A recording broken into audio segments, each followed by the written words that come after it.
आज हम जगदीश्वर चतुर्वेदी की ऑडियो डायरी में क्रांतिकारी यशपाल, पिछली बार हमने 2 एपिसोड किए थे मार्क्सवादी यशपाल के नाम से और उनके मार्क्सवादी लेखन को केंद्र में रखा था। आज हम बात करें क्रांतिकारी यशपाल की। यशपाल के साहित्य और कर्म में बहुत कुछ ऐसा है जो हिंदी भाषी समाज को ही नहीं, समूचे भारतीय समाज के मुकद्दर को बदल सकता है। हिंदी भाषी समाज के सबसे सड़े गले सामाजिक और सांस्कृतिक पक्षों को उभारने का काम यशपाल ने किया था। अभी तक हुआ यह है कि यशपाल के क्रांतिकारी चरित्र को हिंदी के बुद्धिजीवियों ने छिपाया है और अथवा उसकी उपेक्षा की है। यशपाल के क्रांतिकारी चरित्र पर पर्दा डालकर और उनके कथाकार चरित्र को उभारने के जो प्रयास हुए हैं, उनसे यशपाल को संतुलित ढंग से समझने में मदद नहीं मिलती। यशपाल के जीवन का सबसे उज्जवल पक्ष वह है जहां पर वे क्रांतिकारी के रूप में हमारे सामने आते हैं। यशपाल का मूल्यांकन करते समय हमें उन्हें क्रांतिकारी परिप्रेक्ष्य में रखकर देखना होगा। यशपाल के क्रांति का मार्ग और परिप्रेक्ष्य कथा लेखन के लिए समर्पित नहीं किया, अपितु कथा साहित्य या विचार साहित्य को मार्क्सवाद और क्रांति के लिए समर्पित किया।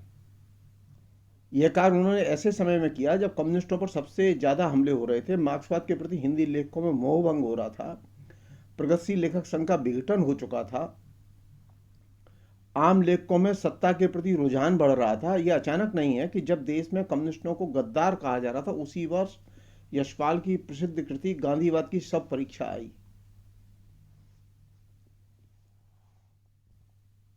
और इसके बाद जो सिलसिला चला उसकी मैंने पिछले 2 एपिसोड में चर्चा की है। यशपाल का जन्म 3 दिसंबर 1903 को फिरोजपुर छावनी के खत्री परिवार में हुआ था।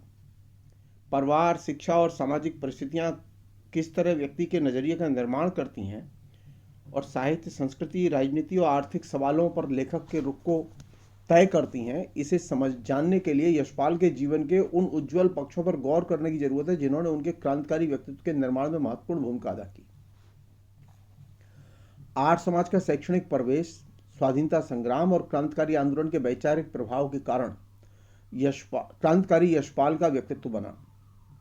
उत्तर भारत के अधिकांश क्रांतिकारियों और प्रगतिशील लेखकों पर कभी न कभी आर्य समाज एवं प्राच्य शिक्षा का गहरा असर पड़ा था। यह प्रश्न गौरतलब है कि आखिरकार आर्य समाज के प्रभाव से अनेक क्रांतिकारियों और प्रगतिशील लेखकों का निर्माण क्यों हुआ। आर्य समाज के वैचारिक अंतर्विरोध भी थे, जिनकी लंबे समय तक प्रगतिशील आलोचना गंभीरता से जांच पड़ताल या विश्लेषण कर से कतराती रही है। संभवतः यशपाल अकेले लेखक हैं जिन्होंने आर्य समाज के वैचारिक चरित्र का समग्रता में पहली बार सिंहावलोकन, जो 1931 में प्रकाशित है, में मूल्यांकन किया। यशपाल का आर्य समाज से बचपन से ही गहरा संबंध था। आर्य समाज के स्कूलों में ही उनकी शिक्षा दीक्षा हुई। परिवार के अन्य सदस्य भी आर्य समाज से जुड़े हुए थे। यशपाल के आर्य समाज, स्त्री और मार्क्सवाद संबंधी विचारों की आज के आधुनिक दौर में सबसे ज्यादा प्रासंगिकता है। खासकर प्रगतिशीलों में इन 3 विषयों पर यशपाल के संदर्भ में विशेष पूर्वाग्रह मिलते हैं। एक अरसा पहले यशपाल के स्त्री संबंधी दृष्टिकोण को लेकर बड़ा हंगामा हुआ था और यशपाल के स्त्री संबंधी विचारों को गैर मार्क्सवादी कहकर अनेक मार्क्सवादियों ने खारिज कर दिया था। इसी तरह हाल ही में आर्य समाज के चरित्र और वैचारिक स्वरूप को लेकर हिंदी की प्रगतिशील आलोचना में रामविलास शर्मा के बहाने नामवर सिंह ने जिहादी स्वर में हमला बोला और वहीं दूसरी ओर उत्तराधुनिकता के बहाने मार्क्सवाद विरोधी ताकतें नए सिरे से मार्क्सवाद की रोज नई नई व्याख्याएं पेश कर रही हैं। ये 3 बड़े एरिया हैं जहां से कि डिबेट चलती रही है साहित्य में। भारतीय समाज में सामाजिक बदलाव के लिए समाज सुधार के प्रयासों की आज भी प्रासंगिकता बनी हुई है। सवाल तो यह है कि गैर समाज सुधार के भारत में क्रांति संभव ही नहीं है। आज क्रांतिकारी और प्रगतिशील ताकतों की सबसे बड़ी जिम्मेदारी है कि वे अपने केंद्रीय कार्यक्रमों को दैनंदिन राजनीतिक एवं आर्थिक संघर्षों के अलावा समाज सुधार के कार्यक्रमों से जोड़ें, समाज सुधार के एजेंडे को अपनी गतिविधियों का केंद्र बनाएं। इस प्रसंग में आर्य समाज के अनुभवों से बहुत कुछ सीखा जा सकता है और उसमें आज की परिस्थितियों के अनुसार लक्ष्य तय किए जा सकते हैं। खासकर उत्तर भारत में समाज सुधार के नए कार्यक्रम की रूपरेखा बनाते समय आर्य समाज के प्रति संतुलित समझ का होना बेहद जरूरी है। इसी प्रसंग में आर्य समाज की भूमिका और अंतर्विरोधों के बारे में यशपाल के मूल्यांकन पर गौर करना समीचीन होगा। यशपाल ने सिंहावलोकन में लिखा है कि आर्य समाज के आंदोलन और संगठन ने मठ और रूढ़िवाद का जैसा रूप धारण कर लिया है, उनसे 19वीं शताब्दी के अंत में 20वीं शताब्दी के आरंभिक काल के आर्य समाजी की भावना का अनुमान ठीक नहीं हो सकता। जैसे कि आज अमेरिकन और ब्रिटिश साम्राज्यवादियों की ईसाइयत को देखकर रोमन साम्राज्यवाद के समय ईसाई धर्म द्वारा किए गए परलोक के विश्वास के सहारे नीरो के दमन और अत्याचार के विरुद्ध लड़ने वाले ईसाई दासों और गरीब ईसाई लोगों की मनोभावना का अनुमान नहीं किया जा सकता। आगे लिखते हैं वो, उस समय भी आर्य समाजी आंदोलन का रूप सांप्रदायिक जरूर था। वह वैदिक धर्म की पुनर्स्थापना की घोषणा करता था। वैदिक धर्म की पुनर्स्थापना की पुकार का अर्थ मुख्यतः हिंदू संप्रदाय को असंगतियों, रूढ़ियों, कुसंस्कारों और मिथ्यावादियों से मुक्त करना था। उसका कार्यक्षेत्र सांप्रदायिक सीमाओं के भीतर प्रगतिवादी और क्रांतिकारी भी था। उस समय आर्य समाज के आंदोलन का विशेष रुझान सामाजिक समस्याओं की ओर था। शिक्षा प्रचार, विधवा विवाह, जन्म से वर्ण व्यवस्था की धारणा को तोड़ना और अछूत समझे जाने वाली जातियों के लिए मनुष्यता के अधिकारों की मांग इस आंदोलन के प्रमुख भाग थे। इन प्रगतिशील भावनाओं का स्वाभाविक परिणाम विदेशी दासता से असंतोष में व्यक्त हुआ। आर्य समाज के प्रवर्तक स्वामी दयानंद ने यद्यपि विदेशी शासन से प्रकट विद्रोह की आवाज नहीं उठाई थी। उन्होंने लिखा है कि अपने धर्म ग्रंथ सत्यार्थ प्रकाश में उन्होंने सिद्धांत और राजभक्ति का उपदेश जरूर दिया है, परंतु यह लिखे बिना न रह सके कि विदेशी शासन चाहे जितना भी सुखदायक और उन्नतशील क्यों न हो, अपनी जाति के स्वतंत्र शासन से अच्छा नहीं हो सकता। अनकोट। आर्य समाज के आंदोलन से प्रभावित होने वाले लोगों की भावना पर इस वाक्य का असर न पड़ा हो, यह हो नहीं सकता। यह सामाजिक चेतना का स्वाभाविक परिणाम था। एक समय ऐसा था कि कोई भी व्यक्ति आर्य समाजी बन जाने से ही सरकार की दृष्टि में राजनीतिक रूप से संदिग्ध हो जाता था। उस समय किसी नवयुवक के आर्य समाजी बन जाने पर परिवार के लोग ऐसे ही चेहरा बना लेते थे जैसे आजकल यानी 1950-51 में घर के लड़के के कम्युनिस्ट बन जाने पर आशंका प्रकट की जाती है। यशपाल ने आगे लिखा है कि आर्य समाज के प्रभाव की जागृति से देश की अधोगति के प्रति असंतोष, समाज को पतन से बचाने की इच्छा और विदेशी शासन के प्रति मूक विरोध की भावना दो तरफ प्रकट हो रही थी। इस जागृति का एक रूप था भारत की प्राचीन समृद्धि और शक्ति का अत्युक्तिपूर्ण प्रचार।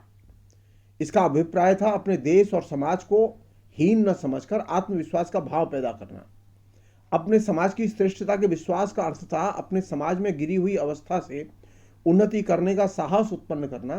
परंतु जब अपनी श्रेष्ठता के विश्वास के कारण हमने संसार के दूसरे देशों में हुई प्रगति से आंखें मूंद लीं, तो यह मिथ्या विश्वास हमें उन्नति से रोकने लगा।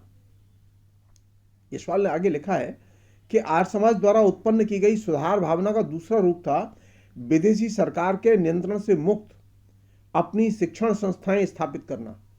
जनता में स्वतंत्र देश और समाज की उन्नति की आशा शिक्षा के द्वारा ही जगाई जा सकती थी। परंतु शनैः शनैः आर्य समाज का संगठन अपने उद्देश्यों के बजाय अपने संगठन के अस्तित्व को अधिक महत्व देने लगा। इन संस्थाओं की संख्या, आकार और संपत्ति बढ़ने लगी। संपत्ति की स्वामी श्रेणी के गुण या दोष आर्य समाज में आने लगे। आर्य समाज यह देख रहा था कि विदेशी सरकार सामाजिक और राजनीतिक चेतना से आशंकित होती है।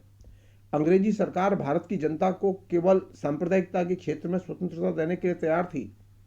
आर्य समाज विदेशी शासन के प्रति राजभक्ति का प्रचार करने लगा।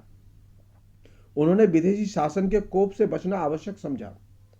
आर्य समाजी नेताओं की दृष्टि में देश और समाज की प्रगति की अपेक्षा अपनी बनी बनाई फलती फूलती संस्थाओं और कोषों की रक्षा का महत्व अधिक हो गया।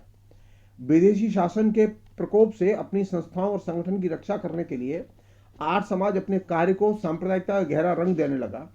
आर्य समाज का संगठन अपने आप को राजनीतिक भावनाओं और संघर्ष से अछूता घोषित करने में गर्व महसूस करने लगा। अनकोट। उन दिनों आर्य समाज का पतन किस हद तक हो चुका था, यह इस बात प्रमाणित करने के लिए यशपाल ने एक घटना का जिक्र किया है। आर्य समाज की प्रमुख संस्था डीएवी कॉलेज के संस्थापक महात्मा हंसराज के पुत्र बलराज को 1914 में राजद्रोह के षड्यंत्र में काले पानी की सजा दे दी गई। आर्य समाज के नेता इस भय से व्याकुल हो गए कि अंग्रेजी सरकार कहीं पूरे आर्य समाज और उसकी संस्थाओं को भी संदिग्ध न मान बैठे। कॉलेज पार्टी को यह भय सदा ही व्याकुल किए रहता था। अंग्रेज सरकार उनकी संस्थाओं को संदिग्ध मानकर कहीं अपनी यूनिवर्सिटी से उनका संबंध न तोड़ दें। ऐसी अवस्था में विद्यार्थियों के लिए सरकारी नौकरी की आशा न रहती और जीविका के लिए शिक्षा पाने वाली जनता का आकर्षण इन संस्थाओं की ओर घट जाता। इसलिए आर्य समाज के नेताओं ने राजभक्ति का प्रचार करना और राजनीतिक प्रश्नों से अलगाव का ऐलान करना प्रारंभ कर दिया। महात्मा हंसराज ने अपने पुत्र से किसी भी प्रकार का संबंध और लगाव न होने की घोषणा कर दी। आर्य समाजियों ने अपने नेता की इस कायरता को आर्य समाज के लिए महान त्याग कहकर बलिदान का रूप दे दिया। महात्मा हंसराज ने अपने पुत्र को स्वामी दयानंद के राजनीतिक आदर्श पर चलने के कारण घृणित अपराधी की तरह त्याग दिया। एक समय तो राजकीय कोप की आशंका से कांपकर सरकार के कृपाकांक्षी आर्य समाजी यह प्रस्ताव करने लगे थे कि सत्यार्थ प्रकाश में से स्वामी जी के अपनी जाति के स्वतंत्र राज्य की प्रशंसा करने वाले शब्द ही निकाल दिए जाएं, परंतु बहुमत ने इसे स्वीकार नहीं किया। उल्लेखनीय है कि उन दिनों आर्य समाज में संगठनात्मक तौर पर दो पार्टियां थीं। एक कॉलेज पार्टी थी, दूसरी गुरुकुल पार्टी थी। कॉलेज पार्टी में सरकारी नौकरों, वकीलों और सरकारी विश्वविद्यालयों से संबंधित शिक्षण संस्थाओं के लोगों की अधिकता थी। यह पार्टी राजभक्ति की दृष्टि से विदेशी सरकार के अधिक समीप थी, जबकि गुरुकुल पार्टी का मुख्य आधार प्राचीन शिक्षा प्रणाली और प्राचीन संस्कृति का पुनरुत्थान रहा है। गुरुकुल प्रणाली की शिक्षण संस्थाओं का तत्कालीन सरकारी यूनिवर्सिटियों से कोई संबंध न था। उनके सामने सरकार द्वारा अस्वीकृत किए जाने का भय नहीं था। इसलिए इस पार्टी से संबंधित लोगों में विदेशी सरकार के प्रति घृणा और विरोध का भाव भी अपेक्षाकृत अधिक उग्र था। परंतु गुरुकुल पार्टी भी राजद्रोही समझ ली जाने के भाव से सर्वथा मुक्त न थी और समय समय पर उच्च पदस्थ अंग्रेज हाकिमों को अपनी संस्थाओं में निमंत्रण देकर यह विश्वास दिलाने का यत्न किया करती थी कि यह केवल धार्मिक संस्था मात्र है, राजनीति से उसका कोई संबंध नहीं है। विदेशी शासन के प्रति इनके मन में घृणा और विरोध तो था, किंतु उसे सार्वजनिक रूप से प्रकट करने का साहस न था। इसी प्रसंग में आगे यशपाल ने लिखा है कि भगत सिंह के संदर्भ में यशपाल ने भगत सिंह के जीवन पर लिखते समय आर्य समाज की चर्चा की है और बताया कि उसका भगत सिंह की चेतना के निर्माण से गहरा संबंध है। भगत सिंह का पूरा परिवार आर्य समाज की आरंभिक प्रगतिवादी भावना से प्रभावित था। आर्य समाज पत्थर की मूर्ति में ईश्वर की भावना का निराकरण करने के लिए तर्क को उत्साहित करता है, परंतु जब तर्क की प्रवृत्ति या विचारों की प्रगति ईश्वर के अस्तित्व के प्रति शंका की सीमा तक पहुंचती है तो आर्य समाज भयभीत हो जाता है और उसे नास्तिकता का अपराध कहकर पुकारने लगता है। आर्य समाज के आंदोलन में भी यही लक्षण रहा है, अर्थात सामाजिक कुसंस्कारों और रूढ़ियों से मुक्ति प्राप्त कर सामाजिक प्रगति स्वाभाविक रूप से राजनीतिक चेतना और प्रगति का रूप लेने लगती है तो आर्य समाज भयभीत और व्याकुल हो उठता है। यशपाल ने रेखांकित किया कि आर्य समाज की तर्क करने की प्रवृत्ति और ईश्वर के प्रति शंका ने ज्यादातर क्रांतिकारियों की चेतना के निर्माण में महत्वपूर्ण भूमिका अदा की। यशपाल ने अपने बचपन, पारिवारिक गरीबी और आर्य समाज का उनकी चेतना पर क्या असर हुआ, इसका जिक्र करते हुए लिखा है कि 7-8 वर्ष की अवस्था में मेरी माता ने मुझे स्वामी दयानंद के आदर्श के अनुकूल आर्य धर्म का तेजस्वी और ब्रह्मचारी प्रचारक बना सकने की आशा से गुरुकुल कांगड़ी में भर्ती कर दिया था। बचपन में माता पिता से दूर आर्य समाजी अध्यापकों के नियंत्रण में कई वर्ष तक कष्ट संयम निभाने की सुख दुखपूर्ण कई बातें याद हैं। नंगे पांव या खड़ाऊ पहनकर चलना, काठ के तख्त पर सोना, सख्त सर्दी में सूर्योदय के पहले ठंडे पानी से नहाना, भोजन के बाद अपना लोटा थाली स्वयं मांजना, इसके अलावा कभी कोई दुकान या स्त्री का मुख न देख पाना। सबसे उग्र स्मृति है गुरुकुल के वातावरण में अंग्रेज तथा विदेशी शासन से विरोध की भावना की। उस उम्र में भी में ही जाने किस प्रेरणा से हम लोगों यानी गुरुकुल के विद्यार्थियों को दृढ़ विश्वास था कि हम अंग्रेजों को अपने देश से मार भगाएंगे। यहां उल्लेखनीय है कि अंग्रेजों के प्रति यशपाल के मन में बचपन से घृणा थी। यह घृणा क्यों थी और कैसे पैदा हुई, इसके बारे में यशपाल का कहना है कि किसी वस्तु के विरोध और उस वस्तु के लिए घृणा और उसके प्रति विद्रोह को पृथक पृथक कर देना मैं संभव नहीं मानता। विदेशी शासन से मुक्ति की इच्छा, अपने मन में अनुभव होने की स्मृतियों को जब मैं कुरेदता हूं तो मुझे वह सदा ही अंग्रेजों के प्रति अपनी घृणा, स्पर्धा और विरोध और द्वेष के रूप में याद आती है। अंग्रेजों के प्रति अपनी घृणा और द्वेष का कोई निरा वैयक्तिक कारण तो हो नहीं सकता था। उनकी शक्ति और प्रभुता को देखकर अपनी हीनता और उन जैसा बनने की इच्छा अनुभव होती थी।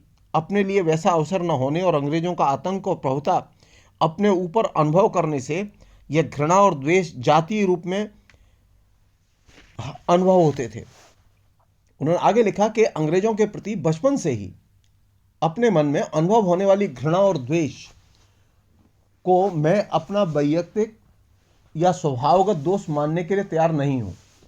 इसका कारण मेरे ख्याल में दैन्य को स्वेच्छा से स्वीकार न कर लेने की और उसके विरोध की प्रवृत्ति थी। मेरा विचार है कि जोर और जब्र के प्रति असंतोष, घृणा और द्वेष अनुभव किए बिना इसका विरोध करने की इच्छा भी नहीं हो सकती। यहां उल्लेखनीय है कि यशपाल का बचपन गरीबी में बीता, किंतु गुरुकुल के शैक्षणिक माहौल ने उनके मन में गरीबी अमीरी की भावनाएं जमने नहीं दी। गुरुकुल उन्हें इसलिए अच्छा लगता था कि वहां समस्त विद्यार्थियों में समानता का भाव बोध था। गुरुकुल का शैक्षणिक परिवेश यशपाल को इसलिए भी अच्छा लगता था कि वहां पर जो पुस्तकें कोर्स में पढ़ाई जाती थीं वे सब गुरुकुल द्वारा तैयार की जाती थी। पढ़ाने की पद्धति आलोचनात्मक और तर्कवादी थी। इतिहास पढ़ाते समय शासकों के अन्याय, अत्याचार और भ्रष्टाचार को सही रूप में पेश किया जाता था। इन सब बातों का विद्यार्थियों की चेतना पर गहरा असर होता था। उनमें अन्याय, अत्याचार का विरोध करने की भावना पैदा होती थी। गुरुकुल में विदेशी सरकार से स्वतंत्र शिक्षा दी जाती थी। इसके कारण विदेशी सरकार गुरुकुल को हमेशा संदेह की नज़र से देखती थी। गुरुकुल अपनी स्वयं पाठ्यपुस्तकें स्वयं तैयार क्यों करता था, इसके कारणों का खुलासा करते हुए यशपाल ने लिखा है कि कोट, एक तो ब्रिटिश लेखकों द्वारा घृणित रूप में चित्रित अपने इतिहास को पढ़ाने में अरुचि, दूसरा भूगोल, गणित, रसायन आदि विषयों को हिंदी के माध्यम से पढ़ाने का यत्न, तीसरा विशेष महत्वपूर्ण कारण था ब्रह्मचारियों को श्रृंगार और कामुकता की भावना से अपरिचित रखते हुए साहित्य की शिक्षा देने की आवश्यकता। अनकोट। गुरुकुल में साहित्य की शिक्षा और प्रवेश के माध्यम से ऐसे समाज और कला की कल्पना पेश की जाती थी जिसमें स्त्री की जरूरत ही नहीं थी। यशपाल के राजनीतिक जीवन पर विहंगम दृष्टिपात करें तो पाएंगे कि उन्होंने कांग्रेस के असहयोग आंदोलन में भाग लेने से लेकर सक्रिय रूप से विभिन्न क्रांतिकारी गतिविधियों में भाग लिया, उनका नेतृत्व किया। चंद्रशेखर आजाद, भगत सिंह, सुखदेव, शिव वर्मा आदि क्रांतिकारियों के साथ मिलकर हिंदुस्तान समाजवादी प्रजातंत्र सेना का गठन किया। 1931 में इसके सेनापति आजाद के मारे जाने के बाद सेनापति नियुक्त किए गए। सन 1932 में पुलिस के साथ एक मुठभेड़ में इलाहाबाद में गिरफ्तार किए गए और सन 1938 में जेल से छूटे। तब से लेकर मृत्यु पर्यंत लेखन कार्य किया। फिलहाल हम इतना ही रखें और अगले एपिसोड में दूसरी बातें हम लोग फिर करेंगे। बहुत बहुत शुक्रिया।